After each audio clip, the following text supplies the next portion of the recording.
We still have a police force and not a police service. We still have corruption being the order of the day. We still have government official trading with their family members. Those kinds of things that we have said time without number are still going on. So as we go into Nane Nane, part of what we need to remember is we are not just trying to do a thing. It's not a retaliation. This is a conceptualization of the future we want. This is a rewriting of history as we would have it. When the colonialists were here, the Mau Mau said enough is enough, and they forged their future. And the various revolutions that have happened throughout time. This is us saying, from today henceforth, this is a system that we will want to work.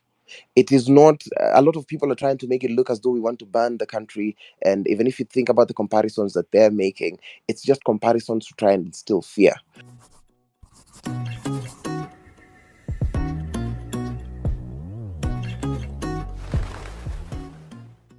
Uh, as we just keep on focusing on Nane Nane, because it is going to be, I think, a declaration of a collective declaration of what it is that we believe in.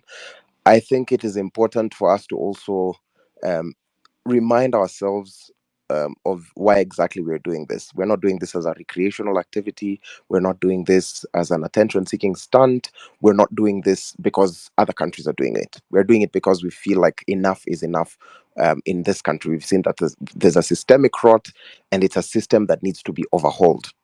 So we're not. And personally, I'm not being gentle about the fact that these systems do not work. It's not about installing people or instituting people in offices that do not work, in offices uh, order of the day is corruption, in offices which you do not have autonomy. That's why I'm saying it is very important for us to, one, come to the collective conscience, but also speak to the people on ground, because currently, as we're holding the spaces, the president is also holding a campaign trail, because if you listen to whatever it is that's happening on that trail, it quite literally is just a campaign. And it's almost as if it's trying to allay the fears of the people.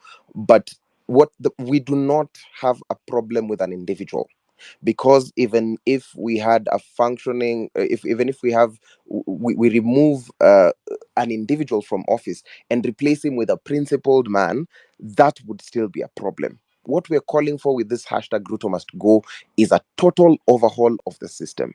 We are not trying to have these broad-based conversations as they would have it, thinking in political factions, thinking of, we're just saying that this does not work. It is a total rethink of how we think of democracy and how we think of this country in terms of our independence. We still have a police force and not a police service. We still have corruption being the order of the day. We still have government official trading with their family members. Those kinds of things that we have said time without number are still going on. So as we go into Nane Nane, part of what we need to remember is we are not just trying to do a thing. It's not a retaliation. This is a conceptualization of the future we want.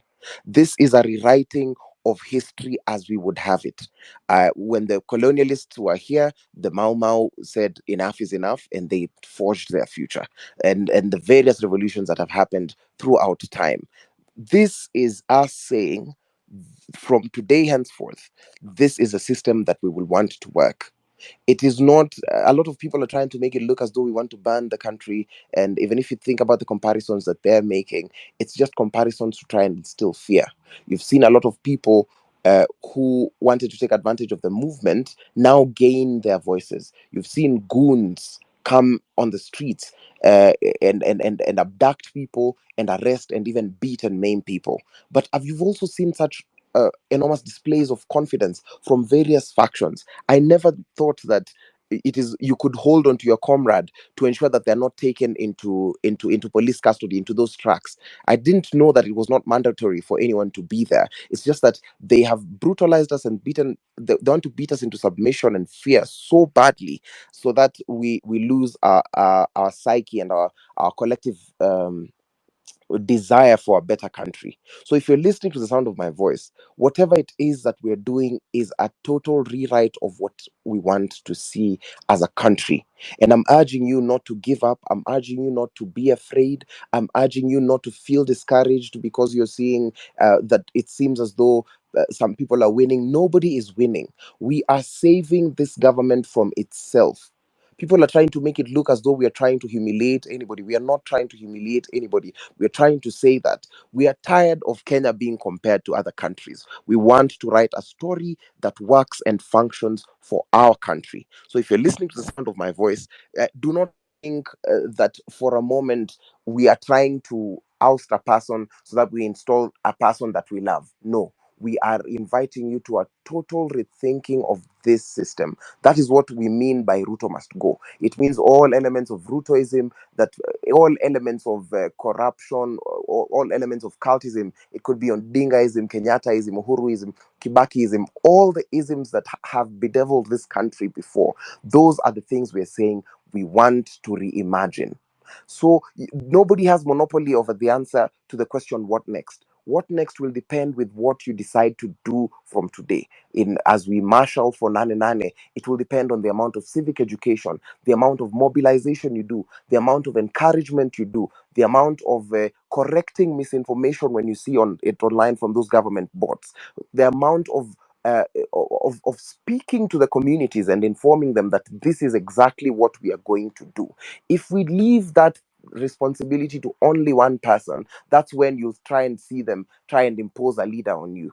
Like I've said numberless times, I am not a leader. I'm not a leader for this movement. I am a leader in my own right, but I'm not a leader for the movement. But everyone is trying to narrow down this movement to certain individuals. But this is an awakening of the entire country's conscience. It is not limited to Gen Z. It is a Kenyan political activity that we are undertaking and saying, this is not right, it's not working for us, and we have to rethink it. So if you're here and you keep on asking yourself, so what next?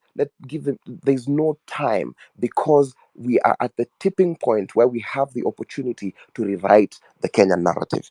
Thank you. What's your perception about how the other, especially the older generation, perceive what you say? Yesterday or the days ago, I was taught that I had a Gen Z come on a space and say Gen Z now means generation Zote. Yeah. But again, back to you. Do you feel understood? One. Two, what would be the 10 things saying now you can use? Let's say just use Marge. Marge, I expect A, B, C, least even five. Back to you. I think the psyche of the people understand whatever the psyche of the movement is. It's it's just that it is out of the ordinary. When people hear change is going to come, we usually feel that change is driven by one person. We usually feel as though change is driven by one political party, and that is what has always been happening. We have always been in a situation of a false dilemma in this country, but this is a time where we're saying that yes, you people are clamoring and saying that you're making the changes, but we it seems as though we are rejecting everything. And when people look at it, they say these people are ungrateful and whatnot. It's because people are forced into a false dilemma. Based on the people I have met, based on the conversations I have had with people on the ground in terms of civic education, because I believe this thing we have to do it everywhere, on the front of the protests, in the media, and more importantly, in the communities.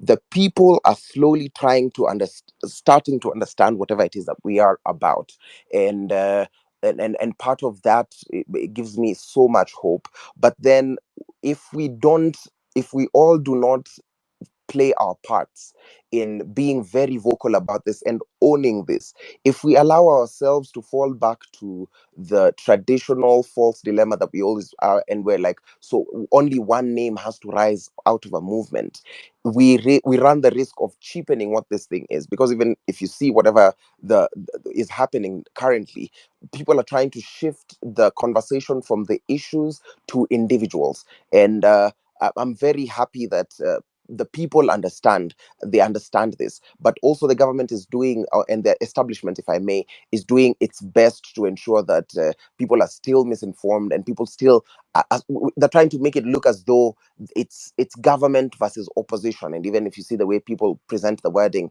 they're like it's anti-government or whatever, those kinds of things. But luckily, the people are kind of seeing between through the ruse. It's still work in progress that needs to be done, and it's a change that's going to come either way, because the young people who are leaderless, tribeless, fearless, understand what this cause is about, and I know that we will bring about and midwife this change.